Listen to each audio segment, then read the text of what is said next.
গ্রামের নাম ছিল চাঁদপুরা। নদীর ধারে সবুজে ঘেরা এক শান্ত জায়গা।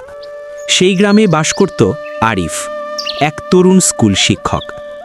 তার জীবনের প্রতিদিন কাটত বই, বাচ্চাদের হাসি আর মায়া নামের এক মেয়ের স্মৃতির মাঝে। মায়া ছিল তার শৈশবের সাথী।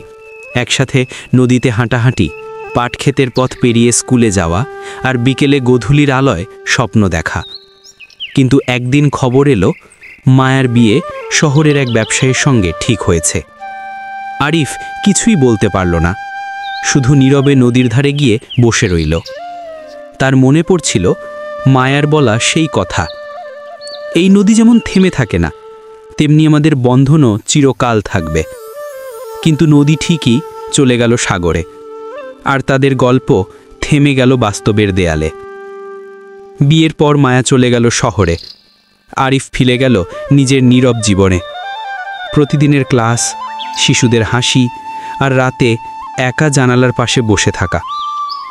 তবু ভেতরে একটা প্রশ্ন ঘুরত, ভালোবাসা কি মানেই আসক্তি? একদিন সে সিদ্ধান্ত নিল, মায়া থেকে বেরিয়ে আসবে। তাকে ভুলে নয়, বরং ক্ষমা করে, ভালোবাসাকে শান্তিতে রূপান্তর করে। সে পাহাড়ের এক গ্রামে চলে গেল শিক্ষকতা করতে। সেখানে শিশুরা তাকে আরিফ স্যার বলে ভালোবাসত। সকালে পাহাড়ের কুয়াশা, বিকেলে বৃষ্টির ধারা, ধীরে ধীরে তার মনের ভার গলে যেতে লাগল।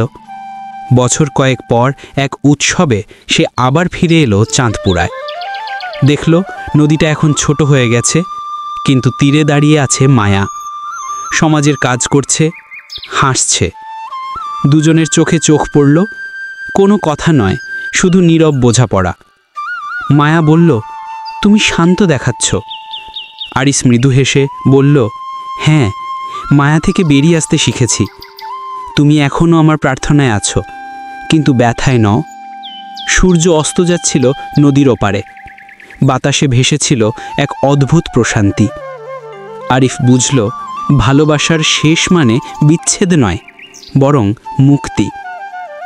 মায়া থেকে বেরিয়ে আসা মানে কাউকে ভুলে যাওয়া নয়, বরং তাকে মুক্ত করে দিয়ে নিজের ভেতরের আলোকে আবার জ্বালানো।